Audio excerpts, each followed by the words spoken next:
Hello दोस्तों, स्वागत है आपको बीएल बज़ में। आज मैं आपको एक नई मंगा कहानी समझाने वाला हूँ। ये कहानी एक गैंगस्टर और एक भेड़िए की है। इस अनोखी कहानी में एक कठोर और बेरहम गैंगस्टर का सामना होता है एक घायल भेड़िए से, और यहीं से कहानी में दिलचस्प मोड़ शुरू होते हैं। तो चलिए शुरू करते हैं। कहानी की शुरुआत एक वॉइस ओवर से होती है, जो हमें शिन जुहयोक के बारे में बताती है। शिन जुहयोक चियोंगसा ट्रेडिंग के डायरेक्टर और चियोंगसा पार्टी के डिप्टी लीडर हैं। वो इतने निर्दयी और क्रूर इंसान माने जाते हैं कि पूरे इलाके पर उनका पूरा कब्जा है। उनकी मौजूदगी इतनी खौफनाक है कि कोई भी उनसे उलझने की हिम्मत नहीं करता। लोग उनकी शक्ति और रुतबे से इतने डरते हैं कि उनके सामने सिर झुकाए बिना नहीं रहते। वॉइस ओवर आगे कहती है, मैंने हमेशा यही सोचा था कि वो बस ऐसे ही निर्दयी और बेरहम इंसान है। लेकिन एक दिन कुछ ऐसा हुआ जिसने मेरी सोच को पूरी तरह बदल दिया। वो एक घायल सुइन, एक मिथिकल जीव या वेयरबीस्ट को अपने पास लेकर आए और उसकी देखभाल करने लगे। मुझे ये देखकर सच में हैरानी हुई कि वो जानवरों से भी प्यार कर सकते हैं। सबसे ज्यादा चौंकाने वाली बात तो ये थी कि वो उस घायल जीव को ऐसे संभाल रहे थे जैसे वो कोई नाजुक चीज हो। उनकी डरावनी और सख्त छवि के बावजूद मैंने पहली बार देखा कि जुहयोक महिलाओं और बच्चों के प्रति कभी भी निर्दयी नहीं होते। इसलिए मैंने सोचा कि जो हो रहा है उसे नज़रअंदाज कर दूं। लेकिन डायरेक्टर, क्या ये थोड़ा ज्यादा नहीं हो गया? अचानक पता चलता है कि ये वॉइस ओवर शिन जुहयोक के एक सबॉर्डिनेट की थी। उसने गलती से दरवाजा खोल दिया और जुहयोक और उस भेड़िए को एक साथ अंतरंग स्थिति में देख लिया। शर्मिंदा होकर वो सोचता है, मैं बाद में आता हूँ। फिर सीन बदलता है। भेड़िया धीरे से कहता है, मुझे आप बहुत पसंद है जुहयोक। हायंग, मुझे आप बहुत अच्छे लगते हैं। जुहयोक हैरान होकर सोचते हैं, ये क्या कर रहा हूँ एक बच्चे के साथ। 2 साल पहले की कहानी कहानी 2 साल पहले की ओर मुड़ती है। जुहयोक कार से उतरते हैं और अपने सबॉर्डिनेट से पूछते हैं, क्या कह रहे हो? सबॉर्डिनेट जवाब देता है, लगता है ये शिकार करने वाले लोग थे। हाल ही में कुछ लोग इस निजी इलाके में बिना सोचे समझे घुस रहे हैं। जुहयोक का चेहरा सख्त हो जाता है। वो ठंडे लहजे में कहते हैं, लगता है इन्हें समझ नहीं आ रहा कि ये किसकी जमीन है। इनकी हिम्मत अब हद पार कर रही है। कड़क आवाज में हुक्म देते हैं, चुपचाप निपटा दो। सबॉर्डिनेट तुरंत जवाब देता है, जी सर। आगे बढ़ते हुए जुहयोक देखते हैं कि कुछ भेड़िए मरे पड़े हैं। वो सोचते हैं, ये तो काफी बड़े हैं। जंगली कुत्ते हैं क्या? या फिर तभी झाड़ियों के पीछे से एक छोटा भेड़िया बच्चा बाहर आता है। जुहयोक देखते हैं कि वो भेड़िया बच्चा अपने मरे हुए माता पिता की ओर बढ़ता है और रोने लगता है। ये देखकर जुहयोक का कठोर दिल भी थोड़ा पिघल जाता है। वो उसे सावधानी से उठा लेते हैं।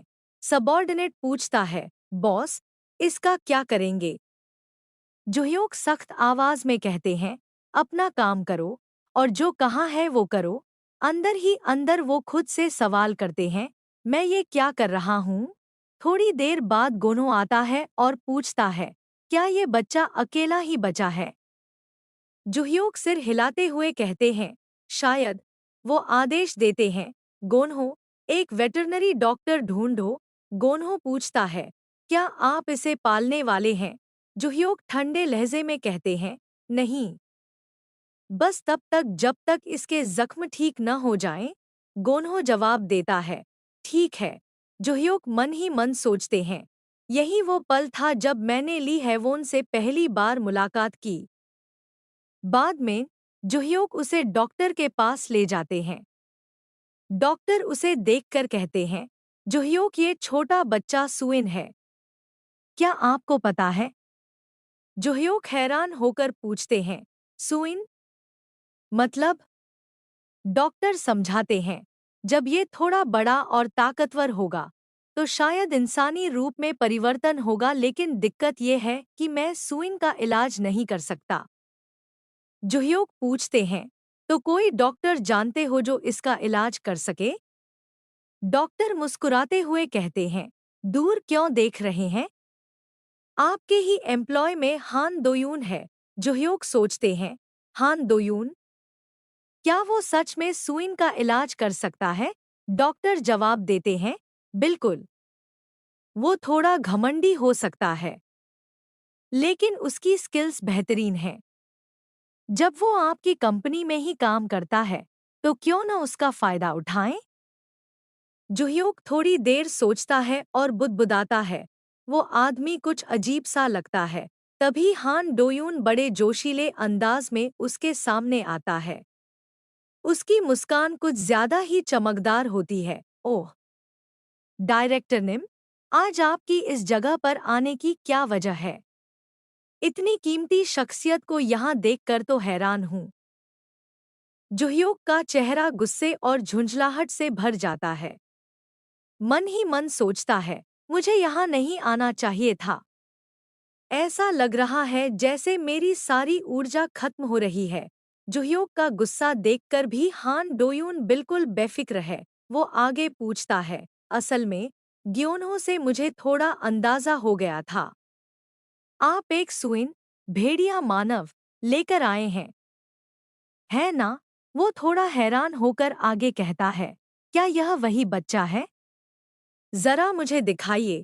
जुहयोक थोड़ी झिझक के बाद नन्हे भेड़िए को हान डोयून को सौंप देता है। हान डोयून नन्हे भेड़िए को अपनी गोद में उठाता है और उसके मासूम चेहरे को देखकर दंग रह जाता है। हे भगवान! यह तो सच में सुइन है, और वो भी आर्कटिक वुल्फ। कोरिया में यह काफी दुर्लभ है। हान डोयून उसके प्यारे कान और सफेद फर को देखकर खुश हो जाता है। वह भेड़िए को चूमने के लिए झुकता है। तभी जुहयोक की सख्त आवाज आती है, अब बस करो। मुझे बताओ, उसकी हालत कैसी है? हान डोयून गंभीरता से कहता है, अभी उसकी हालत इतनी बुरी नहीं है। हाँ, चोटें गहरी है, लेकिन क्योंकि वह अभी बच्चा है, दवाई, अच्छा खाना और आराम देने से वह जल्द ठीक हो जाएगा। वह आगे कहता है, सोच रहा हूँ कि इंसानी रूप में वह कितना प्यारा लगेगा। आर्कटिक वुल्फ अपनी खूबसूरती और कदकाठी के लिए मशहूर होते हैं। जुहयोक उसे घूरते हुए कहता है, उसकी शक्ल सूरत से मेरा क्या लेना देना?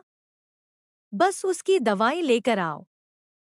जब हान डोयून नन्हे भेड़िए को और थोड़ी देर गोद में रखने की इजाजत मांगता है, तो जुहयोक सख्ती से कहता है, नहीं, तुम नहीं रख सकते। जुहयोक के जाते समय हान डोयून मुस्कुराते हुए कहता है, रास्ते में ध्यान रखना। अगर कुछ होता है, तो मुझे कभी भी कॉल कर लेना। और उसे नियमित जांच के लिए लाते रहना। हान डोयून प्यार से भेड़िए को अलविदा कहता है, गुड बाय बेबी, फिर मिलेंगे।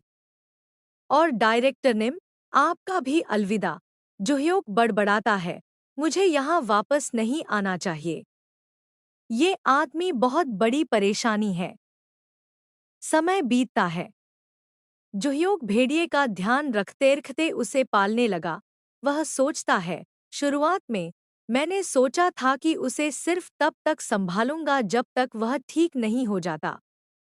लेकिन धीरे धीरे यह लगाव बढ़ता गया। कई वजहों से उसे छोड़ने का फैसला टलता रहा, और बिना एहसास के मैं उसके साथ रहने लगा। अब है वो नहीं बड़ा हो चुका है। वह मुस्कुराते हुए जुहयोक के पास आता है और उसकी कमर को गले लगा लेता है। जुहयोक उसे डांटते हुए कहता है, नीचे उतरो। भाई, काम कर रहा है। और तुम भारी हो। है वो नहीं मासूमियत से पूछता है, क्या मैं सच में इतना भारी हूँ? भाई को और एक्सरसाइज करनी चाहिए ताकि मैं तुम्हें और कसकर गले लगा सकूं। जुहयोक सोचता है, ये लड़का कितना निडर है। 2 साल हो गए, लेकिन इसकी आदतें नहीं बदलीं। जुहयोक हान डोयून से पूछने के लिए फिर से मिलता है। हन डोयून कहता है, जब वे छोटे होते हैं तो उनकी वृद्धि तेज होती है। आम तौर पर 2 से 3 साल में उनकी शारीरिक वृद्धि पूरी हो जाती है। जैसे जैसे वे बड़े होते हैं, उनका इंसानी रूप और स्पष्ट हो जाता है। अंततः वे अपनी पूंछ और कान पूरी तरह छिपा सकते हैं। वह आगे कहता है, वयस्कता में प्रवेश के बाद उनकी उम्र सामान्य इंसानों की तरह बढ़ती है। हैवोन पूरी तरह स्वस्थ है। असल में वह और भी बड़ा होगा, लेकिन देखो, वह अब आपसे भी लंबा हो चुका है। डायरेक्टर निम जुहयोक अविश्वास से, मुझे यकीन नहीं हो रहा कि ये छोटा बच्चा अब वयस्क हो गया है। हन डोयून मुस्कुराकर कहता है, चूंकि आप हैवोन के गोडियन हैं, बेहतर होगा कि आप उसके रट मिलनकाल के लिए तैयार रहें। जुहयोक सुनकर दंग रह जाता है। जब सुइन बड़ा हो जाएगा तब वो रट पीरियड में जाएगा। जुहयोक ये सुनकर हैरान रह जाता है। लेकिन हान दो यून बिना रुके बोलते हैं, हैरानी तो होती है, लेकिन तुम्हें अभी से उसके लिए कोई पार्टनर ढूंढना चाहिए। कोई और रास्ता नहीं है, सिर्फ शारीरिक संबंध ही मदद कर सकते हैं। वो आगे समझाते हैं, हेओन की सामाजिक व्यवस्था अभी भी सीमित है और कोई दवा भी विकसित नहीं हुई है। अगर वो इसे रोकने की कोशिश करेगा तो वो सिर्फ खुद को शारीरिक रूप से तकलीफ देगा। जूहयुक धीरे से कहता है, रट पीरियड एक बच्चे के लिए। हान दो यून उसकी आंखों में देखकर कहते हैं, डायरेक्टर, शायद तुम्हें अब भी लगता है कि तुम्हारे घर का बच्चा अभी छोटा है, लेकिन दूसरों की नज़रों में वो अब एक युवा आदमी बन चुका है। जूहयुक थोड़े शर्मिंदा हो जाते हैं। हान दो यून थोड़े चिढ़कर कहते हैं, तुम ज़रूरत से ज़्यादा प्रोटेक्टिव और बातूनी हो गए हो, ये तुम्हारे स्टाइल से बिल्कुल अलग है। खैर छोड़ो, वो अपना कप नीचे रखते हैं और खड़े हो जाते हैं। अगर तुम्हारा कॉफ़ी खत्म हो गया हो तो चलो, मेरा लंच टाइम खत्म हो गया है। कैफे से बाहर निकलते समय हान दो यून फिर से गंभीरता से कहते हैं, इस बारे में अच्छी तरह सोच लेना। आगे जाकर किसी मुसीबत में मत पड़ना। जूहयुक मन में सोचते हैं, किस मुसीबत की बात कर रहा है वो। तभी कैफे से एक आदमी बाहर आता है और आवाज लगाता है, रुको जरा, क्या ये तुम्हारा मोबाइल है? तुम इसे अंदर भूल आए थे। जूहयुक सोचते हैं, शायद मैं इतना उलझ गया था कि ये छोटी सी गलती कर बैठा। वो मोबाइल लेते हुए कहते हैं, धन्यवाद। लेकिन जैसे ही उसने फोन लिया, उसे कुछ अजीब महसूस हुआ। वो मेरा हाथ क्यों नहीं छोड़ रहा? वो हिचकिचा देखता है। वो आदमी पूछता है, क्या आप यहीं कहीं काम करते हैं? जूहयुक ने जवाब दिया, हाँ। कैफे का वह लड़का मुस्कुराते हुए बोला, ओह, माफ कीजिए, मैंने ये कैफे काफी समय से चलाया है, लेकिन आपको पहली बार यहाँ देखा है। अगर मैं कहूँ कि आप यहाँ अक्सर आया करें तो शायद आपको अजीब लगेगा। जूहयुक ने उसकी तरफ ध्यान से देखा और सोचा, ये तो एक मेहनती युवा बिजनेसमैन लग रहा है, लगभग हेन की ही उम्र का लगता है। वो अपना फोन लेते हुए बोला, वैसे तो मेरे पास यहाँ आने की कोई खास वजह नहीं है, लेकिन आपने मेरा मोबाइल लौटाया है, तो अब मैं फिर से ज़रूर आऊँगा। कैफे वाला लड़का खुश होकर बोला, ओह, सुनिए, अगर हम दोबारा मिले तो मैं आपको किस नाम से बुलाऊं? जूहयुक थोड़ी देर सोचता है और मन में कहता है, कितना अजीब लड़का है। फिर मुस्कराते हुए बोला, बाकी लोग मुझे डायरेक्टर शिन कहते हैं, आप भी मुझे वैसे ही बुला सकते हैं। उस लड़के का चेहरा खुशी से चमक उठता है। ठीक है, फिर मिलते हैं। Director Shin. अगला सीन, हान दो यून फोन कॉल पर हैं और सामने है जियोनहो। जियोनहो कहता है, हाँ, तुम्हारा कॉल मिल गया था। हान दो यून पूछते हैं, जियोन हो, क्या तुमसे थोड़ी देर बात कर सकता हूँ? मैं हूँ हान दो यून। जियोन हो के हाथ खून से सने हुए हैं और वो एक चाबी पकड़े हुए जवाब देता है। हाँ, जरूर। क्या बात है? हान दो यून शांत लहजे में कहता है, कुछ खास नहीं। बस थोड़ी देर पहले डायरेक्टर शिन से बात हुई थी। मुझे उस पर भरोसा नहीं है। जियोनहो के पास एक लहूलुहान व्यक्ति पड़ा है। फिर भी वो संयम से जवाब देता है, ऐसा है क्या? तो मैं क्या कर सकता हूँ? हान दो यून कहता है। हाँ, मुझे पता है। तुम ये काम पहले भी कर चुके हो। अब जब हेन एक वयस्क बन गया है, तो ये सब चीजें अपने आप होंगी। लेकिन इंसान जिसे शिन जूह्युक कहा जाता है, वो कुछ ज्यादा ही भोला है। कृपया हेन की स्थिति पर नजर रखना, क्योंकि वो अब रट पीरियड में प्रवेश कर चुका है। जियोनहो चौंकते हुए कहता है। रट पीरियड? हान दो यून ज्योनहो होकर कहता है, हाँ, और उसे उस समय के लिए एक पार्टनर की जरूरत होगी। लेकिन जूह्युक तो किसी की बात सुनना ही नहीं चाहता। ज्योनहो हंसने लगता है। हान दो यून पूछता है, क्या हुआ?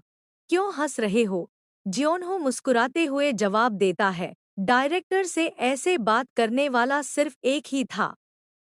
डॉक्टर हान, तुम वाकई में कमाल के इंसान हो, है ना? कोई समस्या तो नहीं है? जियोनहो कहता है, नहीं, बिल्कुल नहीं। आपका ध्यान देने के लिए धन्यवाद। आपने जो भी बताया, मैं उसका पता लगाऊंगा। हान दो यून कहता है, ठीक है, तो कृपया मेरी मदद करना। जियोनहो मन ही मन सोचता है, तो हेन अब बड़ा हो गया है। अगला सीन, हेन की बचपन की प्यारी यादें। जियोनहो याद करता है कि एक बार हेन ने मासूमियत से कहा था, ये हेन का है, लेकिन मैं इसे स्पेशली ह्यूंग को दूंगा। जियोनहो ह्यूंग, वाह! जियोनहो ह्यूंग तो बहुत ताकतवर हैं। लगता है अजुसी के बाद सबसे ताकतवर ह्यूंग वही है। जियोनहो भावुक होकर सोचता है, कब ये छोटा सा बच्चा इतना बड़ा हो गया? हेन मुस्कराते हुए कहता है, ये अजुसी के लिए है। जियोनहो पूछता है, क्या तुम्हें डायरेक्टर वाकई में पसंद है? हेन चमकते हुए जवाब देता है, हाँ, मैं जल्दी से बड़ा होना चाहता हूँ और अजुसी से शादी करना चाहता हूँ। हम फिर से वर्तमान में लौटते हैं। जियोनहो सोचते हैं, क्या ये ठीक रहेगा अगर मैं उसके लिए किसी और को ढूंढ लूं? उनका चेहरा थोड़ा उदास हो जाता है और वह सोचते हैं, लगता है वो जरूर आहत होगा। तभी दरवाजे पर दस्तक होती है। जियोनहो चौंकते हैं। मैं तो बस सोचता ही रह गया और पता ही नहीं चला कि कोई आ गया है। डायरेक्टर यहाँ क्यों आ गए? जूह्युक पूछते हैं। तुमने मेरी कॉल का जवाब क्यों नहीं दिया? जियोनहो जवाब देते हैं, क्योंकि मुझे अभी अभी डॉक्टर हान का फोन आया था। जूह्युक थोड़ा चौंक कर कहते हैं, हान दोयून? जियोनहो सिर हिलाते हैं। हाँ, उन्होंने मुझसे कहा कि मैं किसी ऐसे इंसान को ढूंढूं जो हेन के रट पीरियड के दौरान उसके साथ रह सके। जूह्युक गंभीरता से जवाब देते हैं, सब बेकार है। क्या तुम्हें चाबी मिल गई? जियोनहो कहते हैं, हाँ, जैसा उम्मीद थी। वो चा जंगगू के पास ही थी। जूह्युक गहराई से सोचते हुए बोलते हैं, चा जंगगू भी ऐसी जगह पर उसे छुपा कर रखा? क्या कोई और संदिग्ध संकेत नहीं मिले? जियोनहो जवाब देता है, अभी तक कोई पक्के सबूत नहीं मिले हैं, लेकिन वो बहुत चालाक इंसान है, इसलिए हम उस पर नजर बनाए रखेंगे। जूह्युक जमीन पर पड़े घायल आदमी के सामने बैठते हुए कहते हैं, ठीक है, वो ऐसा बूढ़ा नहीं है जो आसानी से हार मान ले, इसलिए अपनी सतर्कता मत छोड़ना। अगर हमें लगता है कि हमने उसका दम घोंट दिया है, तो वो चुपचाप पलटकर तुम्हें धीरे धीरे खत्म करने की कोशिश करेगा, मानो उसने तुम्हें कम आका हो। फिर वह उठते हैं और बोलते हैं, कितना घिनौना बूढ़ा आदमी है, बाकी सब तुम्हारे हवाले। जियोन हो जवाब देता है, हाँ, चिंता करने की कोई बात नहीं है। अगले सीन में हम जुह्युक के घर में हेन को भागते हुए दरवाजे पर आते देखते हैं। वो पूछता है, ह्यूंग, क्या आप वापस आ गए? इतनी देर क्यों हो गई? मैं डिनर के लिए आपका इंतजार कर रहा था। हेन सोचता है, ये क्या इनसे खून की हल्की सी गंध आ रही है। थोड़ा झिझकते हुए वो पूछता है, ह्यूंग, क्या आज साइट पर कोई काम नहीं था?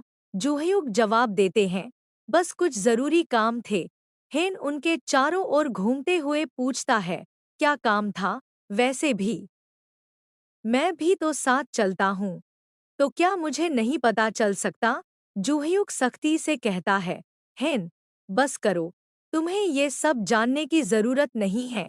हेन थोड़े उदास मन से सोचता है, अफसोस की बात है, लेकिन मुझे सब कुछ पता है, जो भी तुम छुपा रहे हैं। एक अजीब सी गंध, जियोनहो ह्यूंग की जानी पहचानी खुशबू, थोड़ी खून की गंध, डॉक्टर दोयून का परफ्यूम, जो काफी समय से महसूस नहीं हुई थी। और फिर वो सड़ी हुई, भारी सी गंध, जो उस खून वाले इंसान से आ रही है।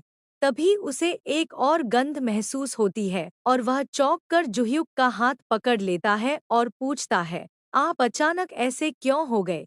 ये कैसी गंध है? अगला दृश्य फ्लैशबैक। छोटा हेन बिस्तर पर लेटा हुआ है और जुहयुग उसके बगल में बैठे हैं। हेन चिंतित होकर पूछता है, अजुसी, आप ठीक तो हैं ना? जूहयुग मुस्कुरा कर कहते हैं, हाँ, मैं ठीक हूँ। अब रोना बंद करो। क्या बहुत डर गए थे? हेन उनका शर्ट पकड़ कर कहता है, मैं तो सोच रहा था, आप मर सकते हैं और फिर मैं फिर से अकेला रह जाऊंगा। जूहयुग प्यार से जवाब देते हैं, ऐसा दोबारा कभी नहीं होगा। हेन पूछता है, सच में, वादा करते हैं? जूहयुग थोड़ी देर चुप रहते हैं, फिर कहते हैं, हाँ, माफ करना, तुम्हें परेशान किया। फिर वो धीरे से हेन का सिर सहलाते हुए कहते हैं, मैंने वादा किया है ना, अब आराम से सो जाओ। हेन सोचता है, शुक्रिया, अजुसी, सच में, हम वर्तमान में लौटते हैं। हेन अचानक अपनी आंखें खोलता है और सोचता है, मुझे आप पसंद है, जूहयू ह्यूंग, मुझे आपके सिवा कोई और नहीं चाहिए, ह्यूंग, और मुझे अब भी आप पर भरोसा है, चाहे आप मुझसे कुछ भी क्यों ना छुपा रहे हों। और उसे याद आता है जब वो छोटा था और जुहयुग घायल थे, उस डर और दर्द का वो पल। अगले दिन सुबह रेक कैफे में वही कैफे कर्मचारी जो पहले दिखा था, हंसते हुए कहता है, गुड मॉर्निंग, डायरेक्टर नीम, हम फिर मिल गए। जूहयुग जवाब देता है, हाँ ठीक है। कैफे वाला व्यक्ति थोड़ा शरारत भरे अंदाज में कहता है, आज आप किसी और के साथ आए हैं, कल वाले से अलग। बाकी ग्राहक भी उनकी ओर देखने लगते हैं और वो कोई और नहीं बल्कि हेन था। कैफे में बैठे सभी लोग उनकी तरफ देखने लगते हैं और लोग धीरे धीरे फुसफुसाने लगते हैं। उसी वक्त कैफे स्टाफ टेसोंग आदर से जीह्यू की तरफ देखकर कहता है, डायरेक्टर निम, आपके लिए एक आइस्ड अमेरिकनो और आपके साथ वाले के लिए आइस्ड कैफे मौका। ठीक है ना? जीह्यूक हल्की मुस्कान के साथ जवाब देता है, हाँ। फिर थोड़े चिढ़ाने वाले अंदाज में पूछता है, कैफे मौका में व्हिप्ड क्रीम डाल दूं? वो हेवन की तरफ देखता है और कहता है, मुझे क्या पता, वो खुद बताए। इस पर हम देखते हैं कि हेवन गुस्से में दिख रहा है, उसका चेहरा थोड़ा चिढ़ा हुआ है। जीह्यूक उसे बुलाता है, हे, ली हेवन। हेवन रोने जैसी आवाज में, जैसे कोई बच्चा नाराज हो, बोलता है, क्योंकि ये बहुत ज्यादा क्रूएल है। मेरा नाम ऐसे मत लो, प्यार से बुलाओ, हेवन। फिर वो धीरे से उसके पास झुकता है और फुसफुसाकर कहता है, वो व्हिप्ड क्रीम, उससे बोलो कि ज्यादा डाल दे। जिह्यूक थोड़ी हार मानते हुए कहता है, ठीक है, प्लीज, उसमें व्हिप्ड क्रीम ऐड कर दीजिए। हेवन तुरंत जोड़ता है, ज्यादा। जिह्यूक गहरी सांस लेते हुए कहता है, हाँ, माफ कीजिए, प्लीज ज्यादा डालिए। तेसोंग मुस्कुराते हुए जवाब देता है, आपका ऑर्डर नोट कर लिया है। ड्रिंक्स तैयार होते ही टेबल पर ले आता हूँ। हेवन क्यूट सा चेहरा बनाकर जिह्यूक की तरफ देखकर बोलता है, ह्यूंग, ये बहुत मीन है। ये वो मोमेंट है जब तुम्हें मेरी क्यूटनेस देखकर स्माइल करनी चाहिए थी। जिह्यूक बिना प्रभावित हुए पूछता है, ये आइडिया तुम्हें आया कहाँ से? अब कौन सा नया ड्रामा देख लिया तुमने? फिर वो टेसोंग की तरफ देखता है और कहता है, तो इसका मतलब ये भी तुम्हारी तरह एक सॉइन है ना? फिर वो पूछता है, अब जब ये कंफर्म हो गया है, तो क्या अब चैन मिल गया? हेवन थोड़ी सोच में पड़कर जवाब देता है, हाँ, मतलब भले ही वो एक बेयर सॉइन है, लेकिन इतना खतरनाक तो नहीं लग रहा। हम देखते हैं पिछली रात की घटना। हेवन जिह्यूक का टांग पकड़कर बैठा होता है और गुस्से में पूछता है, ह्यूंगिए से भालू जैसी स्मेल क्यों आ रही है? क्या तुम मेरे अलावा किसी और सॉइंग को पाल रहे हो? जिह्यूक चौंक कर कहता है, तुम क्या बकवास कर रहे हो? अब हमें समझ आता है कि जिह्यूक हेवन को कैफे क्यों लाया था। वो मन ही मन सोचता है, क्या वो कुछ मिनट काफी थे कि खुशबू अब तक लगी रह गई। फिर वो झुंझलाकर कहता है, मुझे अब भी समझ नहीं आ रहा कि इस बात की इतनी बारीकी से जांच करने की जरूरत क्या है। हेवन थोड़ा शर्मिंदा होकर बोलता है, मैं तो बस हैरान हो गया था क्योंकि ये पहली बार था जब मैंने ह्यूंगिए से किसी और सॉइंग की खुशबू महसूस की। पर फिर भी ये थोड़ी सस्पिशियस है। वो तुम्हारे आसपास इतना फ्रेंडली क्यों लग रहा है? आम तौर पर लोग तुम्हें देखकर दूर भागते हैं। तुम्हारे डरावने लुक्स की वजह से। जोहेओक ह्यूंगिए, जिह्यूक तेरी नजरों से देखता है और पूछता है, तूने अभी क्या कहा? हेवन घबराकर बोलता है, अरे नहीं ह्यूंगिए, मेरा मतलब वो नहीं था। तभी टीजियोंग टेबल पर ड्रिंक्स लेकर आता है और कहता है, आपकी ड्रिंक्स तैयार हैं। जीह्यूक कहता है, तुम्हें खुद लाने की क्या जरूरत थी? टीजियोंग मुस्कुराकर जवाब देता है, मैं खुद ही लाना चाहता था। और साथ ही वो एक और डिश टेबल पर रखता है और कहता है, ये एक कॉम्प्लिमेंट्री डिश है, तो आप दोनों इसे साथ में ट्राई जरूर करें। और फिर वह चमकती मुस्कान के साथ कहता है, एन्जॉय योर ड्रिंक्स। जिह्यूक मन ही मन सोचता है, यहाँ कुछ गड़बड़ है। ली हेवन ये लड़का। वो हेवन की तरफ देखता है और कहता है, जैसा मैंने सोचा था। हेवन अब भी गुस्से में था और जिह्यूक मन ही मन सोच रहा था, ये लड़का, ली हेवन, मैंने इसे हमेशा ऑर्गेनाइजेशन के अंदर ही रखा है, इसलिए इसकी सोशल स्किल्स सच में बहुत कमजोर हैं। अब ये क्या चाल चलने की कोशिश कर रहा है और लगता है इसे मेरे लिए एक बहुत ही स्ट्रॉन्ग पजेसिवनेस है, जैसे मैं इसका गार्जियन हूँ। क्या मुझे इसे किसी सॉन स्पेशल ट्रेनर के पास भेज देना चाहिए? फिर वो सोचता है, शायद यही ठीक रहेगा। जब इसका ध्यान कहीं और होगा, तब मैं चुपचाप अपना काम निपटा लूंगा। फिर वो हेवन से कहता है, मुझे आज एक जरूरी काम है, तो मुझे पहले निकलना पड़ेगा। तुम अकेले घर चले जाओगे? हेवन थोड़ी देर रुककर पूछता है, मैं अकेले? फिर तुरंत जवाब देता है, ठीक है, हाँ, कर लूंगा। जिह्यूक मन ही मन सोचता है, जैसा सोचा था। अगर ये नॉर्मल दिन होता, तो अभी तक 1000 सवाल कर चुका होता। वो टेबल से उठते हुए कहता है, रास्ते में बेवजह मत घूमना और ड्रिंक खत्म करके ही घर जाना। हेवन सिर हिलाते हुए बोलता है, हाँ, और आज जल्दी वापस आ जाना, ह्यूंगिए। जिह्यूक कैफे से बाहर चला जाता है और हेवन सोचने लगता है, ठीक है, अब ह्यूंगिए जा चुका है और अब उस भालू सॉइन वाले लड़के की बारी है। मुझे नहीं पता क्यों, लेकिन वो जिस तरह से एक्ट कर रहा है, बड़ी इरिटेशन हो रही है। ऐसे स्नीकी बनकर घुसने की कोशिश कर रहा है। हेवन सीधा टीजियोंग के पास जाता है और कहता है, एक्सक्यूज मी। टीजियोंग पूछता है, आपको कुछ चाहिए? हेवन चेहरे पर मुस्कान लाते हुए पूछता है, तुम्हारा नाम क्या है? टीजियोंग थोड़ी हैरानी से पूछता है, कहीं तुम मुझे पटाने की कोशिश तो नहीं कर रहे हो? हेवन झुंझलाकर बोलता है, क्या मैं तुम्हें पागल लग रहा हूँ? तुम ह्यूंगिए के आसपास बहुत सस्पिशियस तरीके से घूम रहे हो और वो मुझे बिल्कुल पसंद नहीं आ रहा। और फिर गुस्से में उसका चेहरा सख्त हो जाता है। वो बोलता है, मुझे लग रहा है तुम्हें मार ही दूं। टीजियोंग को एक ठंडी सनसनी सी महसूस होती है, लेकिन फिर वो हल्का मुस्कुराता है और सोचता है, एक वुल्फ।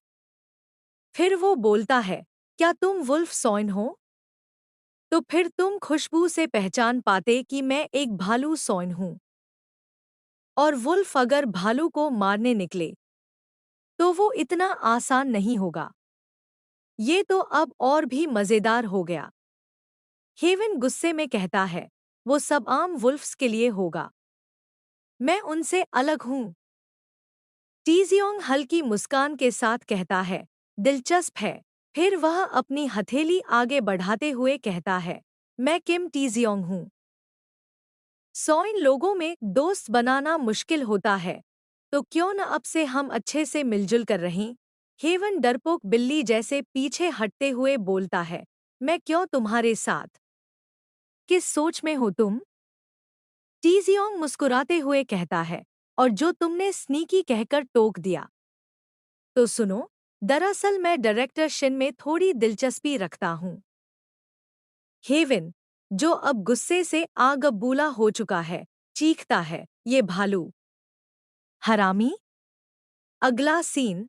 अब हम देखते हैं कि जियोनहो तेजी से दौड़ते हुए जिह्यूक की ओर आता है। फर्श पर कुछ गुंडे घायल पड़े हैं। उनके चेहरे और शरीर पर चोटों के निशान हैं।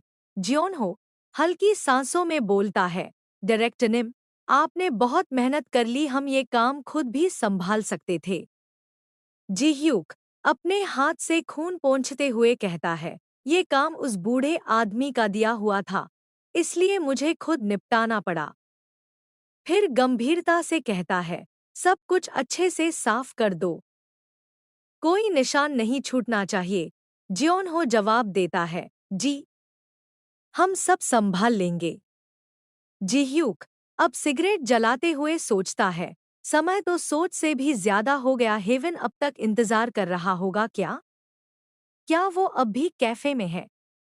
उसी पल फर्श पर पड़ा एक आदमी, जिसके हाथ में चाकू है, धीरे धीरे उठने की कोशिश करता है। जिह्यू कभी भी सोच में डूबा होता है, क्या मुझे उसे कुछ मैकरॉन्स लेकर देने चाहिए? कोई बेकरी अभी खुली होगी क्या? पहले इस खून की बदबू से छुटकारा पाना पड़ेगा। और तभी चाकू वाला शख्स अचानक जिह्यूक की तरफ दौड़ता है। जियोनहो और बाकी सब चौंक जाते हैं और जोर से चिल्लाते हैं, डायरेक्टर।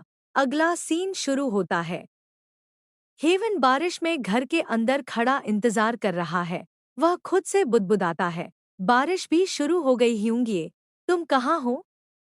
उसी वक्त हम देखते हैं कि दूसरी ओर जिह्यूक की पीठ में किसी ने चाकू घोंप दिया है। वह खून से लथपथ है। दूसरी तरफ हेवन सोचता है, वो भालू जैसा इरिटेटिंग इंसान तंग कर दिया है। हर वक्त जूहायोक ह्यूंगिए के आसपास मंडराता रहता है। गुस्से में सोचते हुए, कितना भी ट्राई कर ले, ह्यूंगिए मुझसे सबसे ज्यादा प्यार करते हैं। फिर उसका दिमाग ड्रामा मोड में चला जाता है। हेवन जते हुए सोचता है, वैसे वो टीजियोंग, वो अपने कान और पूंछ छुपाने में बड़ा माहिर है। और जब ह्यूंगिए से बात कर रहा था, तब कितना शांत और मैच्योर लग रहा था। फिर वह डरते हुए सोचता है, अगर जूहायोक ह्यूंगिए को वो सच में पसंद आ गया तो क्या होगा? अब हम हेवन की इमेजिनेशन में चले जाते हैं। जिह्यूक टीजियोंग की तरफ देखकर मुस्कुराते हुए कहता है, तुम मेरे घर के प्यारे प्यारे पपी जैसे नहीं हो। टीजियोंग इससाई तो ज्यादा समझदार और जिम्मेदार लगते हैं। मुझे टीजियोंग भी पसंद आने लगे हैं। टीजियोंग आंखों में चमक के साथ कहता है, ओह, डायरेक्टर शिन। हेवन सारा ड्रामा समेटते हुए ह्यूंगिए की तरफ दौड़ता है। ह्यूंगिए, इस भालू से दूर रहो, प्लीज मुझे छोड़कर मत जाओ। जिह्यूक बेरुखी से मुड़कर कहता है, मुझे अब ऐसे प्यारे लड़के की जरूरत नहीं रही। अलविदा। टीजियोंग और जीह्यूक हाथ पकड़कर दूर जाते हैं। हेवन चिल्लाता है, नहीं, जू हायोक ह्यूंगे। और यहीं उसकी इमेजिनेशन खत्म होती है। अब हम वापस रियलिटी में आते हैं। हेवन अपने आप से कहता है, नहीं, ये नहीं हो सकता, लगता है मैंने बहुत ज्यादा ड्रामे देख लिए हैं। वह थोड़ा शांत होकर सोचता है, एक हिस्सा ऐसा है जो हमेशा ह्यूंगिए पर डिपेंड करना चाहता है, और दूसरा हिस्सा ऐसा भी है जो चाहता है कि ह्यूंगिए मुझ पर डिपेंड करें, क्योंकि मैं उन्हें खोना नहीं चाहता। इसलिए ये दोनों फीलिंग्स आपस में टकरा रही हैं। और फिर वह सच्चे दिल से कहता है, मुझे सच में जूहायोक ह्यूंगिए से जल्दी मिलना है। जिह्यूक दरवाजे की तरफ देख रहा होता है। दूसरी ओर हा दोयून गुस्से में अंदर आता है और चिल्लाता रात के बीचों बीच छुरा खा लेना बहुत ही कमाल की बात है ना? तुम्हारी वजह से अब मैं घर भी नहीं जा सकता। बहुत शुक्रिया, सच में बहुत ज्यादा शुक्रिया। जिह्यूक थके हुए लहजे में कहता है, ज्यादा ड्रामा मत करो, इतनी बड़ी चोट नहीं है ये। जियोनहो चिंता में बोलता है, लेकिन डायरेक्टर निम, वो सिचुएशन वाकई में बहुत खतरनाक थी। अगर हम जरा भी देर से पहुंचे होते तो। हाँ, दोयून झुंझलाकर जिह्यूक को हल्का सा मारते हुए कहता है, अब बस भी करो, तुम उससे ज्यादा बोल रहे हो जो असल में घायल है। जिह्यूक दर्द में सोचता है, लगता है हाँ दोयून का थप्पड़ छुरे से ज्यादा दर्द दे गया। हाँ दोयून गुस्से में कहता है, शर्ट उतारो, जरा घाव देख लूं। जिह्यूक शर्ट उतारता है और पीठ से खून बह रहा होता है। हाँ दोयून घाव देखकर चौंकते हुए बोलता है, ये तो सोचा था उससे कहीं ज्यादा गहरा है, मैं एनेस्थेटिक लाता हूँ। तुम यहाँ रुको। जिह्यूक हेवन की याद में खोया हुआ सोचता है, हेवन टू शायद अब तक इंतजार करते करते थक चुका होगा। वो कहता है, छोड़ो, जो करना है कर लो, मुझे जल्दी खत्म करना है। हाँ दोयून गुस्से में, तुम मजाक कर रहे हो क्या? इसमें टांके लगेंगे, ये मामूली खरोंच नहीं है, दर्द बर्दाश्त के बाहर होगा। जिह्यूक गुस्से में दांत भींचते हुए कहता है, बस कर दो। हाँ दोयून सिर खुजाते हुए गुस्से में खुद को संभालता है और घाव पर टांके लगाने लगता है। जिह्यूक दर्द में करा उठता है। हाँ दोयून सख्त आवाज में कहता है, घाव ने तो जान नहीं ली, लेकिन बहुत गहरा है। अब अगर दोबारा यहाँ नहीं आना चाहते तो दवा टाइम पर लेना। हाँ दोयून कहता है, अगर तुम्हें अपनी पीठ तक हाथ नहीं पहुंच रहा तो हेवन से मदद मांग लेना। जिह्यूक ठंडी आवाज में जवाब देता है, जरूरत नहीं है, मैं खुद संभाल लूंगा, और तुम अपना मुंह बंद ही रखना ताकि उस बच्चे को चिंता न हो। हाँ दोयून गुस्से से पूछता है, तुम्हें लगता है कि ऐसी चीज छुपा लोगे तो काम बन जाएगा? डायरेक्टर निम, तुम जानते हो ना कि हेवन एक वुल्फ है, उसकी सूंघने की ताकत इंसानों से बहुत ऊपर है। जिह्यूक अपनी शर्ट पहनते हुए कहता है, ऐसा पहली बार तो नहीं हुआ है, और वैसे भी बस कोई ठीक ठाक बहाना बना देना। जियोनहो और हाँ दोयून उसे चुपचाप और चिंता भरी नजरों से देखते हैं। थोड़ी देर बाद हाँ दोयून जियोनहो को एक कप पकड़ाता है, ले, ये कॉफी पी ले। जियोनहो कप लेते हुए कहता है, धन्यवाद, मैं इसे एंजॉय करूंगा। लेकिन उसका चेहरा उदास होता है।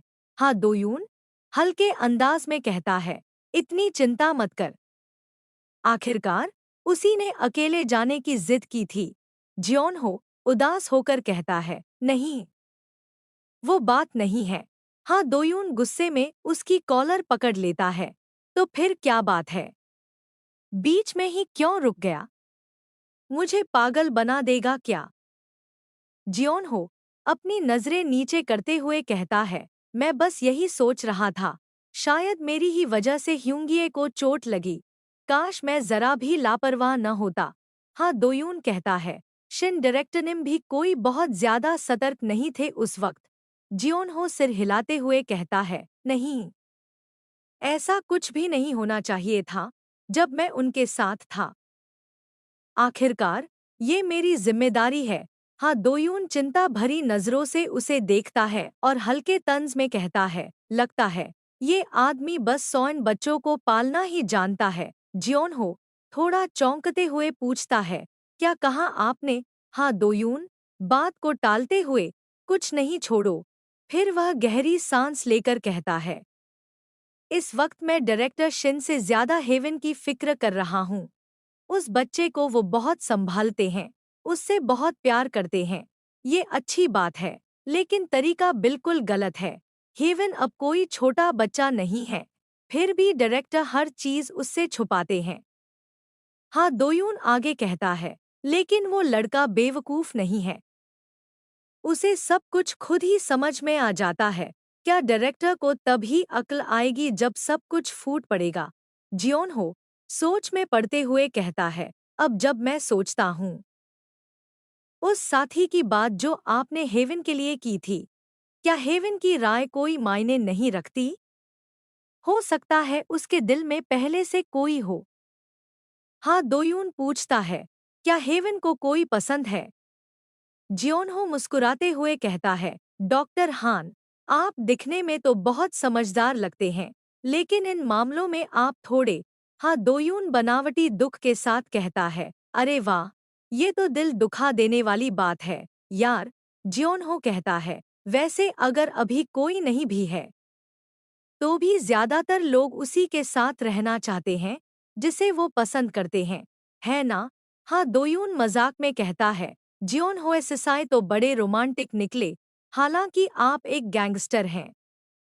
जियोन हो हल्के से मुस्कुराते हुए, नहीं, ऐसा कुछ भी नहीं। हाँ, दोयून थोड़ा गंभीर होकर पूछता है, जैसे कि आपने कहा, पसंद करने वाले को साथी बनाना सबसे बेहतर होता है। लेकिन अगर उसका रट साइकिल पहले आ जाए और हेवन को वो दर्द अकेले झेलना पड़े, फिर? हाँ, दोयून समझाते हुए कहता है, तो जियोनहो मैं आपको फिर से समझाता हूँ। मान लीजिए ये सिर्फ एक ऐसी जरूरत है जिससे शरीर का दर्द कम हो, एक अनअवॉइडेबल फिजिकल नीड, बस उतना ही समझे। सीन चेंज होता है। अब हम देखते हैं हेवन को जो जिह्यूक का इंतजार कर रहा है। ह्यूंगिए, आप इतनी देर क्यों लगा दी? जिह्यूक, जो कपड़े बदल चुका है और घर लौट आया है, कहता है, थोड़ा काम लंबा खिंच गया था। तुमने डिनर कर लिया? हेवन जवाब देता है, ओह अच्छा, हाँ, मैंने खा लिया। पर ह्यूंगिए, आपने डिनर किया? तभी हेवन उठता है और सोचता है, आज फिर खून की गंध आ रही है, लेकिन इस बार ये जूहायोक ह्यूंगिए का खून है। वो घबराकर जिह्यूक से लिपट जाता है और पूछता है, ह्यूंगिए, क्या आप जख्मी हैं? ये खून की गंध क्यों आ रही है? जिह्यूक मन ही मन सोचता है, लगता है अब इसे छुपाना मुश्किल है। वो बोलता है, शांत हो जाओ, बस उस जगह पर खून लग गया था। लेकिन हेवन तड़प कर कहता है, क्या आपको लगता है मैं ह्यूंगिए का खून पहचान नहीं सकता? ह्यूंगिए, फिर वो दुखी होकर सोचता है, आप मुझे अब भी एक बच्चा समझते हैं, है ना? Oh please. और वो कहता है, ह्यूंगिए हमेशा ऐसा ही करते हैं। जीह्यूक गुस्से में कहता है, चुप हो जाओ, ली हेवन, मत बोलो कुछ भी। लेकिन हेवन रुकता नहीं और कहता है, जब भी आप कुछ खतरनाक करते हैं, आप हमेशा मुझे अंधेरे में रखते हैं, फिर ऐसे बर्ताव करते हैं जैसे कुछ हुआ ही नहीं, और सब मुझसे छुपा लेते हैं। वो अपनी मुट्ठियां भींचते हुए पूछता है, क्या आपको लगा कि मैं कुछ नहीं समझूंगा? मैं अब बच्चा नहीं हूँ। ह्यूंगिए, उसकी आंखों में आंसू थे और वो यहाँ बहुत प्यारा लग रहा था। जिह्यूक मन ही मन सोचता है, मैं तो गया, ऐसी बातें करते हुए भी यह बच्चा जैसी आवाज में बोल रहा है, मैं कर क्या रहा हूँ? हेवन सोचता है, तुम्हें ह्यूंगिए के सामने परिपक्व दिखना था, लेकिन देखो तुम कितने बेबस लग रहे हो। ली हेवन, जिह्यूक झुककर कहता है, मत रो, ह्यूंगिए को माफ कर दो। हेवन मन ही मन सोचता है, देखा, फिर से मुझे बच्चे जैसा ही ट्रीट कर रहे हैं। वो उसका हाथ पकड़कर कहता है, ह्यूंगिए प्लीज बस। और वो सोचता है, मुझ पर भरोसा करो, मैं क्या करूं कि आप मुझे एक एडल्ट की तरह देखें? मुझे क्या करना पड़ेगा? तभी अचानक हेवन को अपने शरीर में अजीब सी बेचैनी महसूस होती है। वो जिह्यूक का हाथ छोड़कर भागता है। जिह्यूक परेशान होकर पूछता है, हेवन, रुको, क्या हुआ? वो भागकर अपने कमरे में जाता है और कंबल में छिप जाता है। जिह्यूक कमरे में आता है और कहता है, तुम ऐसे अचानक भागकर क्यों आए? वो सोचता है, इस बच्चे की तबीयत कुछ ठीक नहीं लग रही। वो कंबल हटाने की कोशिश करता है और कहता है, रुको, ह्यूंगिए एक नज़र देख ले। हेवन जोर से चिल्लाता है, छूना मत मुझे। फिर धीमे से कहता है, माफ कीजिए ह्यूंगिए, मैंने आप पर चिल्लाया। मेरा शरीर अचानक बहुत गर्म लग रहा है, सिर घूम रहा है। वो कहता है, बस थोड़ी देर के लिए अकेला छोड़ दीजिए प्लीज ह्यूंगिए, आप चले जाइए। जिह्यूक गुस्से और चिंता से बोलता है, कहीं नहीं जा रहा मैं। अगर तुम बीमार हो तो सीधा हॉस्पिटल चलेंगे। पहले ये कंबल हटाओ और कपड़े बदलो, मैं कार लाता हूँ।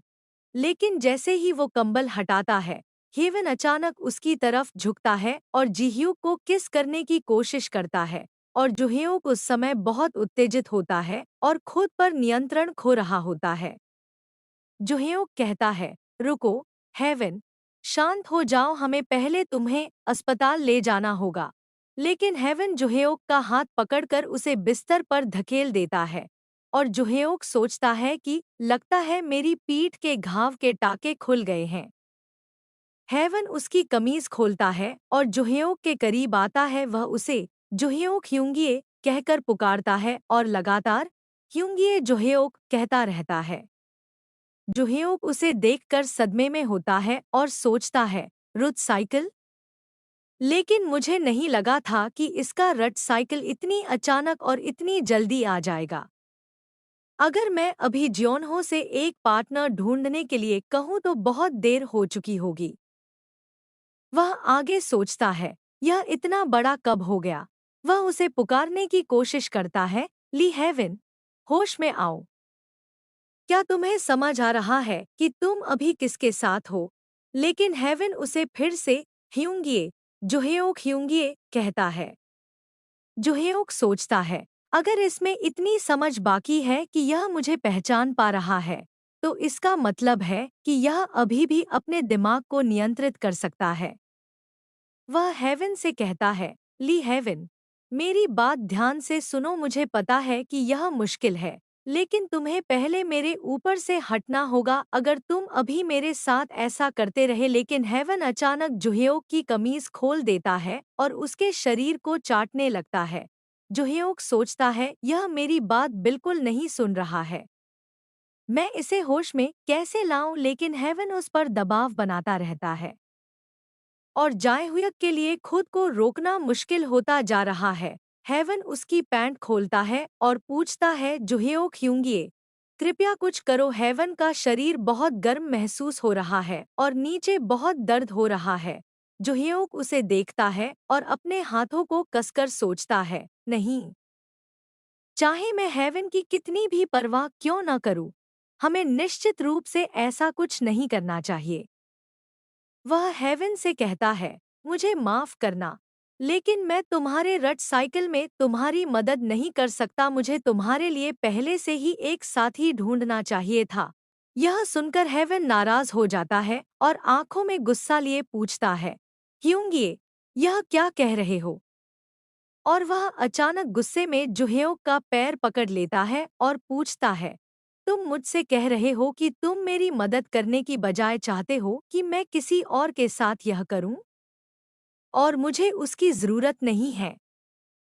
मैं चाहता हूं कि ह्यूंगिए मेरी मदद करे। जुहेओक सोचता है, यह बिल्कुल भी नहीं सुन रहा है। मुझे इसे रोकना होगा। वह हेवन के चेहरे को देखता है और हेवन बहुत दर्द में होता है। जुहेओक अपने हाथों से अपनी आंखें ढक लेता है और सोचता है, बस थोड़ी देर और रुकते हैं। एक बार यह खत्म हो जाए तो गर्मी कम हो जाएगी और यह शांत हो जाएगा, तब मैं इसे अस्पताल ले जाऊंगा। कुछ देर बाद हेवन जुहेओक का नाम पुकारता है और जोहेयोक यह सोचते हुए अपनी आंखें खोलने की कोशिश करता है, क्या यह खत्म हो गया? लेकिन हेवन उसके होठों पर चूमता है और उन्हें चाटता है। और जोहेयोक सोचता है, कम से कम हमने हद पार नहीं की। लेकिन अचानक हेवन उसे ह्यूंगिए कहकर पुकारता है। जोहेयोक उसे देखकर हैरान रह जाता है। हेवन कहता है, नीचे अभी भी गर्म और दर्द हो रहा है, मैं क्या करूं? कृपया मेरी मदद करो। जुहयोक सोचता है, तो अभी भी दर्द हो रहा है, बच्चा दर्द में है तो इस शरीर का क्या महत्व है? और जुहयोक हेवन के आंसू पोंछता है और कहता है, मैं समझ गया, अब रोना बंद करो। वह उसे अपना शरीर छूने देता है और हेवन उसके शरीर को चूमता है। जुहयोक सोचता है, अगर मैं हेवन के साथ यह करने के लिए सहमत होता हूँ तो एक बच्चे के साथ ऐसा करने वाला मैं कैसा नीच कमीना हूँ। और वैसे भी यह परिवार के सदस्यों के बीच होना ही नहीं चाहिए। और वह पूछता है, ली हेवन, एक पल के लिए एक तरफ हो जाओ। वह अपनी पैंट खोलता है और कहता है, ह्यूंगिए तुम्हारी मदद दूसरे तरीके से करेगा। हेवोन की हालत रट की वजह से बेकाबू हो गई थी और जहयुक ने उसे संभालने की पूरी कोशिश की। दोनों के बीच कुछ भावनात्मक और शारीरिक नज़दीकियां बनी, पूरी तरह नहीं, लेकिन इतना जरूर कि एहसास गहरा हो गया। कुछ देर बाद हेवोन का ताप थोड़ा कम हुआ और वो थक कर शांत हो गया। जुहेओ पूछता है, क्या यह आखिरकार खत्म हो गया? क्या तुम्हें अब बेहतर लग रहा है? लेकिन वह हेवन को देखने की कोशिश करता है जो बेहोश हो चुका था। वह उसे देखता है, वह बहुत शांत लग रहा था। और जुहेओक सोचता है, वह बेहोश हो गया और वह राहत की सांस लेता है। हाँ दोयून जुहेओक के घर आता है और पूछता है, डायरेक्टर, क्या आपको पता है आज वीकेंड है, जिसका मतलब है अस्पताल बंद है। जुहियोक कहता है, इसलिए मैंने तुम्हें अपने घर बुलाया। वह हेवन को देखने के लिए दौड़ता है और कहता है, तुम बेशर्म हो, मैं खुद को रोक रहा हूँ क्योंकि हेवन दर्द में है। और बिस्तर पर बैठने के बाद वह जुहेओक से पूछता है, लेकिन तुम उसे अपने कमरे में लाने की परेशानी क्यों मोल ली? मैं हेवन के कमरे में जा सकता था। जुहियोक कहता है, चादरें खराब हो गई हैं, इसलिए। हाँ दोयून पूछता है, चादरें क्यों? और वह सोचता है, कहीं ऐसा तो नहीं दर्द रट साइकिल के लिए था। और वह जुहियोक से सदमे में पूछता है, डायरेक्टर, क्या तुमने हेवन को छुआ? जुहेओक कहता है, यह उल्टा था और यह असफल रहा। हाँ दोयून हेवन की जांच करता है और कहता है, जैसा कि मैंने उम्मीद की थी, रट साइकिल आ गया है और सौभाग्य से उसकी गर्मी का बुखार कम होता दिख रहा है। यह तुम्हारे लिए मुश्किल रहा होगा, तुमने इसे बहुत अच्छे से संभाला। जुहेओक पूछता है, क्या अब से हमेशा ऐसा ही रहेगा? हाँ दोयून जवाब देता है, हाँ ऐसा ही है। शुरुआत में रट साइकिल अनियमित हो सकता है, इसलिए यह अधिक बार हो सकता है, लेकिन अगर इसे नियमित रूप से संभाला जाए तो रट साइकिल स्थिर हो जाएगा और गर्मी उतनी तीव्र नहीं होगी। और वह जुहेओक से पूछता है, इससे पहले कि बहुत देर हो जाए, हेवन के लिए एक उपयुक्त साथी ढूंढो। और तुम अब से इसे खुद संभालने की योजना नहीं बना रहे हो। अब जब तुमने इसका अनुभव कर लिया है तो तुम्हें पता होना चाहिए कि यह हल्के में लेने वाली बात नहीं है। और चूंकि मैं यहाँ हूँ, मुझे तुम्हारे घावों की भी जांच करने दो। हाँ दोयून जुहेओक के घाव को देखता है और कहता है, टाके पूरी तरह से खुल गए हैं, तुमने क्या किया? और वह एक प्यारा सा चेहरा बनाकर जुहेओक को चिढ़ाते हुए कहता है, ओ हेवन जितना दिखता है उससे कहीं ज्यादा मजबूत है। जुहेओक कहता है, चुप रहो प्लीज। हाँ दोयून उठता है और कहता है, तो मैं अब चलता हूँ। हेवन के बाद में जागने पर मुझे फोन करना। और जाने से पहले वह उसे याद दिलाता है, दवाई ठीक से लगाना। जुहेओक और वह चुपचाप हेवन को सोते हुए देखता है। कुछ मिनट बाद हेवन धीरे धीरे अपनी आंखें खोलता है जोहेओक पूछता है, जाग गए?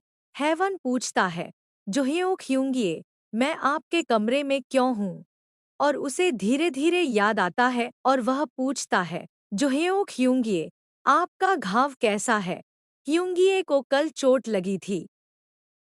और उसकी सारी यादें वापस आ जाती हैं और वह कहता है, मैं बिना सोचे समझे ह्यूंगिए पर इतना गुस्सा हो गया और अंत में मैंने अपने घायल ह्यूंगिए के साथ कुछ भयानक कर दिया। जोहेओक हेवन को देखता है और सोचता है, कितना मजेदार है। इतना सब कुछ होने के बाद भी वह अभी भी मुझे प्यारा लगता है। मैं सच में निराश हूँ। और वह हेवन से कहता है, हाँ दोयून तुम्हारी हालत देखने आया था। लगता है तुम्हारा रट पीरियड कम हो गया है और तुम्हारा रट साइकिल कितना भी तीव्र क्यों न रहा हो, मुझे शर्त है कि तुम मुझ पर ही झपटते। हेवन जवाब देता है, यह बिल्कुल सही है, लेकिन जुहेओक कहता है, मैं तुम्हारे लिए जल्द से जल्द एक साथी ढूंढने की कोशिश करूंगा। यह सुनकर हेवन उदास और गुस्से में दिखता है और पूछता है, क्या? जोहेओ कहता है, तुम बिना किसी साथी के अपने रट साइकिल से नहीं गुजर सकते।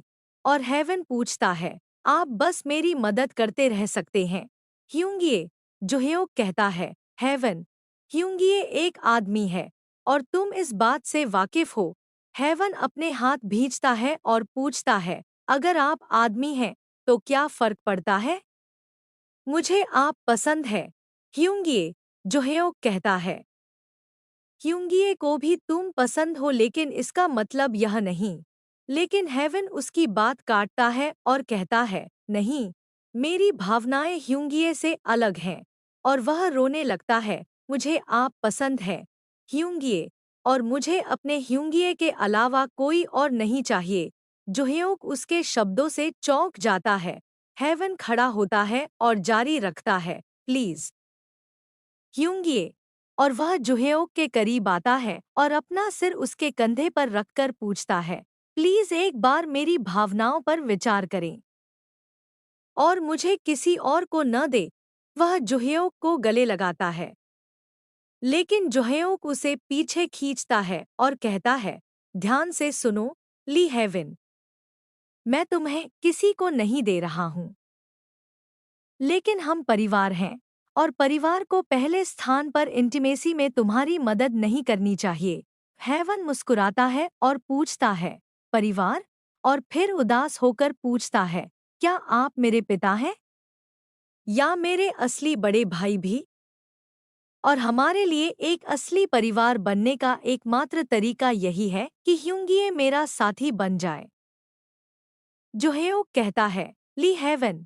और वह सोचता है, अभी हेवन अपने अभिभावक के प्रति अपने लगाव को प्यार समझ रहा है। मैं जानता हूँ कि इससे हेवन को दर्द होगा, लेकिन उसे निश्चित रूप से इससे उबरना होगा। वह हेवन से कहता है, मुझे अफसोस है, लेकिन मैं तुम्हें एक रोमांटिक साथी के रूप में नहीं देख सकता। मेरे लिए तुम अभी भी बस एक बच्चे हो जिसे मेरी मदद की जरूरत है। हेवन उदास दिखता है। अगले सीन में हम देखते हैं कि जोहेओ कहता है, जब मैं छोटा था तो मेरे रिश्ते एक के बाद एक बनते गए, छोटे, क्षणभंगुर रिश्ते जहां भावनाओं के लिए कोई जगह नहीं थी। और यह स्वाभाविक ही था क्योंकि मैं पहले से ही एक गंभीर रिश्ते के लिए उपयुक्त नहीं था। और जब आप ऐसे कपड़े पहनते हैं जो फिट नहीं होते और बहुत लंबे समय तक कठपुतली की भूमिका निभाते हैं, तो आपका आंतरिक स्व सूख जाता है और मुरझा जाता है, जो आपको बर्फ जैसा ठंडा बना देता है। और किसी ऐसे व्यक्ति के लिए जो यह महसूस भी नहीं करता कि उसे प्यास लगी है, किसी और के स्नेह को पानी देने की कोशिश करना ताकि वे मुरझा न जाएं, यह पहले स्थान पर कभी संभव नहीं था। अगले सीन में हम देखते हैं कि दो महिलाएं हेवन को देखती हैं। एक लड़की अपने चेहरे पर एक चमकदार मुस्कान के साथ पूछती है, यह कौन है? क्या तुम हेवन हो? और हेवन एक चमकदार मुस्कान के साथ कहता है, नमस्ते नूना। और यूना हेवन की ओर दौड़ते हुए आती है और पूछती है, हे भगवान, पिछली बार जब मैंने तुम्हें देखा था, तुम केवल मेरे कंधे तक थे। वे कहते हैं कि सॉइन जल्दी बड़े होते हैं, और यह सच है। मैंने तुम्हें लगभग पहचाना ही नहीं। और हेवन जवाब देता है, बहुत समय हो गया, यूना नूना। क्या मैं सच में इतना बड़ा हो गया हूँ? योना पूछती है, अरे बाप रे, क्या तुम अभी भी यही पूछ रहे हो? और फिर पूछती है, वैसे क्या तुम अकेले आए हो? ज्योनहो ओपा कहाँ है? हेवन कहता है, ज्योनहो ह्यूंगिए आम तौर पर मेरे साथ नहीं आते। आप उनके बारे में क्यों पूछ रही हैं? वह कहती है, वह कुछ बार रुका था, याद है? हेवन कहता है, वह बस जुहेओ ह्यूंगिए की जगह गाड़ी चलाने आए थे। नोना पूछती है, काफी समय हो गया, हेवन? हेवन कहता है, हाँ, आपसे मिलकर खुशी हुई, मैडम नोना। और वह उसे बुलाती है और पूछती है, आओ और यहाँ बैठो। हेवन जाता है और कुर्सी पर बैठ जाता है। नोना पूछती है, आज अकेले कैसे आना हुआ? डायरेक्टर शिन कहाँ है? हेवन जवाब देता है, मुझे नहीं पता। वैसे भी उनकी परवाह कौन करता है? वह पूछती है, क्या तुम दोनों लड़े? हेवन मजाकिया चेहरा बनाता है और कहता है, लड़ाई के लिए हमें बराबर के स्तर पर होना पड़ेगा। और ह्यूंगिए के लिए मैं अभी भी एक बच्चा हूँ। और नोना कहती है, मुझे लगता है कि मुझे समझ में आ गया कि यहाँ क्या हुआ होगा। और कहती है, डायरेक्टर शिन थोड़े ठंडे हो सकते हैं, इसे ज्यादा दिल पर मत लेना। और क्या तुम कुछ पीना चाहोगे? Orange juice? हेवन कहता है, नहीं। और पूछता है, मैं वही लूंगा जो जुहेओ ख्युंगिए हमेशा पीते हैं। हेवन कहता है, मैं भी अब बड़ा हो गया हूँ। योना कहती है, वाह हेवन, तुम सच में कूल हो। पर नोना कहती है, मैं चिंतित हूँ।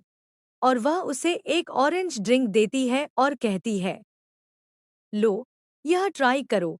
हेवन उसे एक ही बार में पी जाता है, पर फिर वह ड्रिंक थूक देता है और कहता है, ब्लेह, यह बहुत गंदा स्वाद है। हेवन को देखकर योना हंसती है और कहती है, मेरा पेट। नोना पूछती है, यहाँ, इसके बजाय यह वाला ट्राई करो। हेवन पूछता है, नोना, मैं यह नहीं पी रहा हूँ। मुझे शराब नहीं पीनी है। नोना कहती है, चिंता मत करो, इस ड्रिंक में उतनी ही शराब है जितनी तुमने अभी पी थी। हेवन पूछता है, ओह, यह सच है। इसकी गंध बिल्कुल पहले वाली ड्रिंक जैसी ही है। पर यह कड़वा नहीं, बल्कि मीठा है। नोना कहती है, हाँ, वही शराब है, पर इसे पतला किया गया है, इसलिए इसे पीना आसान है। हेवन कहता है, ओह हाँ, यह स्वादिष्ट है। नोना कहती है, पर शराब तो शराब ही है, इसलिए ज्यादा मत पीना। योना पूछती है, तो हेवन, क्या इसका मतलब है कि हम अब तुम्हारी पप्पी फॉर्म नहीं देख पाएंगे? पर हेवन कहता है, मैं पप्पी नहीं, मैं भेड़िया हूँ। योना कहती है, हमारा हेवन अपनी पप्पी फॉर्म में। मुझे अभी भी याद है कि तुम कैसे मेरी बाहों में सिमट कर सोते थे, अपनी छोटी सी पप्पी फॉर्म में। हेवन चिढ़े हुए चेहरे के साथ कहता है, मैं सो नहीं रहा था, तुम बस मुझे पकड़े हुए थी। योना नाटकीय अंदाज में पूछती है, तुम इतने गरम और नरम थे और इतने प्यारे। हेवन कहता है, ठीक है, मैं अभी भी बदल सकता हूँ, पर एक वयस्क सोइन का बिना किसी खास वजह के जानवर में बदलना, इसे शर्मनाक माना जाता है, जैसे कि तुम्हारा खुद पर कोई नियंत्रण नहीं है। योना पूछती है, मैं यह देखने के लिए उत्सुक थी कि तुम अपनी पप्पी फॉर्म में कितने बड़े हो गए होगे। हेवन पूछता है, उससे ज्यादा। नोना, क्या मुझे एक और गिलास मिल सकता है? नोना जवाब देती है, जरूर, जितना चाहो उतना पियो। दूसरी ओर जोहेओ कॉल कर रहा था, लेकिन उसे जवाब मिला, आप जिसे कॉल कर रहे हैं वह अभी आपके कॉल का जवाब नहीं दे सकता। वह कुर्सी पर लेट जाता है और सोचता है, बिना कुछ कहे इस घंटे कहाँ चला गया। मेरे कॉल का भी जवाब नहीं दे रहा। वह सोचता है, उस समय वह कितना दुखी दिख रहा था। लेकिन एक बार जब हेवन थोड़ा और बड़ा हो जाएगा, तो उसे एहसास होगा कि वह गलत था। तब तक अचानक एक कॉल आती है और जुहेओक सोचता है, मैडम इस समय मुझे क्यों बुला रही हैं? वह कॉल उठाता है और कहता है, हेलो मैडम। वह कहती है, हमसे बात किए हुए काफी समय हो गया। डायरेक्टर शिन, आप ठीक तो हैं ना? जुहेओक कहता है, क्षमा करें, लेकिन मैं अभी सही मानसिक स्थिति में नहीं हूँ। कृपया संक्षेप में बताएं।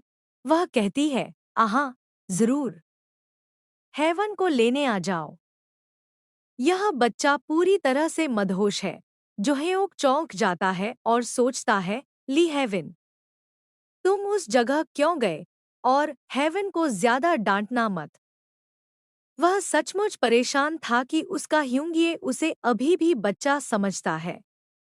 उसने कहा कि वह तुम्हें दिखाना चाहता था कि वह अब वयस्क हो गया है। जुहेओक सोचता है, यही तो उसे अभी भी बच्चा जैसा बार्तव दिखाता है। वह दरवाजा खोलता है और पूछता है, हेवन कहाँ है? मैडम जवाब देती है, वह अंदर लाउंज में है। वह गुस्से में दरवाजा खोलता है। यूना कहती है, डायरेक्टर, मैं हूँ। और वह हेवन को उसकी सॉइन फॉर्म में गले लगाए हुए थी और कहती है, मैं उसे देखकर सच में बहुत खुश थी। लेकिन मुझे लगता है कि मैंने उसे बहुत ज्यादा शराब पिला दी। जोहेओक उन्हें देखकर गुस्से और उदासी से देखता है और कहता है, और यह उसका कैसा रूप है? हेवन का नशे में धुत रूप?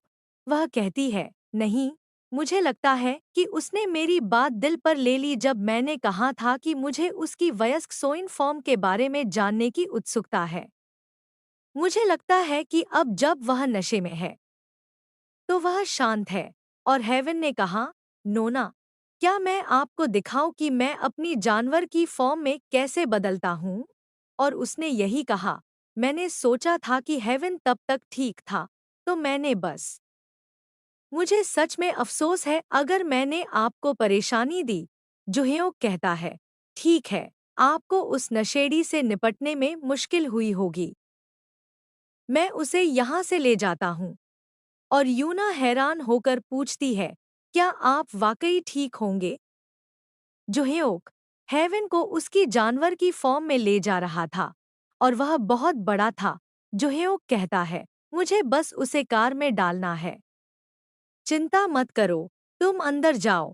और मैडम उसे बुलाती है, शिन जुहेओक, एक सेकंड रुको। और वह उसकी जेब में एक कागज का टुकड़ा डालती है और कहती है, जो मैंने पिछली बार बात की थी उसके बारे में। और वह जवाब देता है, धन्यवाद। और कहता है, मैं संपर्क में रहूंगा। और वह हेवन को कार में डालता है और उसे देखता है और सोचता है, चलो तुम्हें घर ले चलते हैं, छोटे उपद्रवी। चैप्टर यहीं खत्म होता है। अगर आपको वीडियो पसंद आया हो तो लाइक, कमेंट और सब्सक्राइब करना ना भूलें। And thanks for watching.